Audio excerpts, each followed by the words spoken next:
অবশেষে নাম বিতর্কে ইতি। মুর্শিদাবাদ বিশ্ববিদ্যালয়ের নামে জুড়তে চলেছে রাজা কৃষ্ণনাথের নাম। এই নিয়েই রবিবার বিশ্ববিদ্যালয় ক্যাম্পাসে সাংবাদিক সম্মেলন করে আনন্দ প্রকাশ করলেন প্রাক্তনীরা। মহারাজা অমরেন্দ্রচন্দ্র নন্দীর নাম তো আমরা সকলেই জানি, শিরিশচন্দ্র নন্দীর নাম সকলেই জানি। কাজেই আজকে তাদের আত্মা ব্যথিত হয়েছিলেন যখন এই কলেজটার নাম উঠিয়ে দেওয়া হয়েছিল। কাশিমবাজার রাজ পরিবারের সঙ্গে কোনো সম্পর্ক রাখা হয়নি। আজকে তারা তাদের মৃত আত্মা আজকে আনন্দিত এবং তাদের সকলের সঙ্গেই আমরাও সকলে আনন্দিত। এটা আমাদের চরম গৌরবের দিন। আমরা এটাই প্রত্যাশা করি, এই কলেজ নাম যেটা আমরা চেয়েছিলাম, প্রাক্তনী যেটা দাবি করেছিল, সে দাবি আজকে প্রায় পূর্ণ হলো। 2018 সালে তৈরি হয় মুর্শিদাবাদ বিশ্ববিদ্যালয় আইন।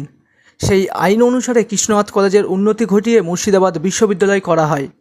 এরপর থেকেই কৃষ্ণনাথের নাম ফেরানোর কথা বারবার চর্চায় উঠে এসেছে। এর মাঝে 2025-এর ফেব্রুয়ারিতে অবলুপ্ত করে দেওয়া হয় কৃষ্ণনাথ কলেজ। কলেজের শিক্ষক অশিক্ষক কর্মচারীরা সকলেই যোগ দেন মুর্শিদাবাদ বিশ্ববিদ্যালয়ে। প্রশ্ন ওঠে, যার দান আর পরিশ্রমে গড়ে উঠেছিল এই কলেজ, সেই রাজা কৃষ্ণনাথের নামই ভ্যানিশ হয়ে যাবে না তো? অবশেষে সেই ক্ষতে প্রলেপ পড়ল। প্রাক্তনীদের দাবি, লাগাতার আন্দোলনের ফলেই যুক্ত করা হয়েছে কৃষ্ণনাথের নাম। তো সেই কলেজটাকে ইউনিভার্সিটি করলো সরকার, সেটা আমাদের কাছে আনন্দের ব্যাপার। কিন্তু আনন্দটা উবে গেল যখন দেখলাম কৃষ্ণনাথ নামটাই থাকলো না। তখন একটা অস্তিত্বের সংকট, যে আমরা কোথায় পড়তাম, এই তো আমাদের ভবিষ্যৎ জেনারেশন নাতি নাতনিরা জিজ্ঞাসা করলে বলতেও পারবো না। তো আমরা এই 2018 সালের পরে 2019 সালে যখন প্রথম রিউনিয়ন হয়, আমার মনে আছে সেই সময় আমরা এরকমই একটা সাংবাদিক সম্মেলন করে আমাদের সেই প্রতিবাদের ভাষাটা আমরা জানিয়েছিলাম এবং সরকারকে কিছু পরামর্শ দিয়েছিলাম। এই যে আমাদের ডকুমেন্টটা তারিখ আপনাদের দিয়েছে এবং চাইলে আরো নিতে পারেন, এখানে এগুলো রয়েছে। এবং তারপরে 27শে মার্চ 2019 আমরা একটা কনভেনশন করি স্টুডেন্ট হেলথ হোমের সভাকক্ষে।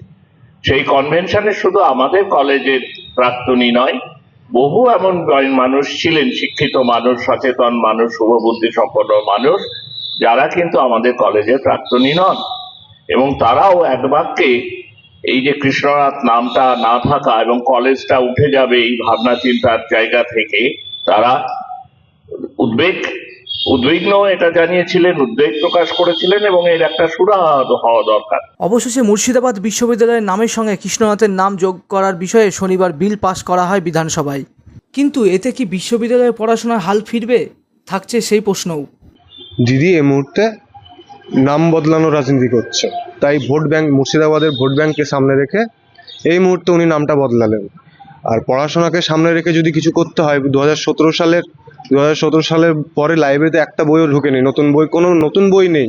স্টুডেন্টরা এবং আমরাও আর অনেকবার দাবি জানিয়েছি যে নতুন যেসব সামগ্রী দরকার সেসবগুলো ঢোকানো হোক। এই যে আপনারা এমনিতেও জানেন হয়তো, এবার 30% অ্যাডমিশন হয়েছে, 70% অ্যাডমিশন হয়নি। সেই সব ছাত্রছাত্রীদের জন্য কিছু করার দরকার, এগুলো ভাবার দরকার। পড়াশোনার দিক দিয়ে কীভাবে ছাত্ররা কলেজে আমার অ্যাটেন্ডেন্স দেবে, সেগুলো নিয়েও একটু ভাবার দরকার। নাম বদলানোর রাজনীতি শুধুই না করে। যদিও বিশ্ববিদ্যালয়ের ভবিষ্যৎ নিয়ে আশাবাদী প্রাক্তনীরা।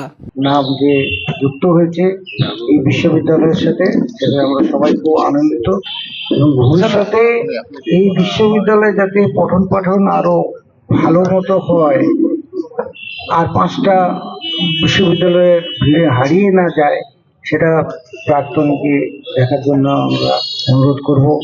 আমরা যেন এই ব্যাপারটা খেয়াল রাখি যে পঠন পাঠন এবং এর পরিচালন ব্যবস্থা সব দিকেই যেন আমাদের নজর থাকে, যাতে এই বিশ্ববিদ্যালয় পশ্চিমবঙ্গের একটি প্রধান বিশ্ববিদ্যালয়ে পরিণত হতে পারে।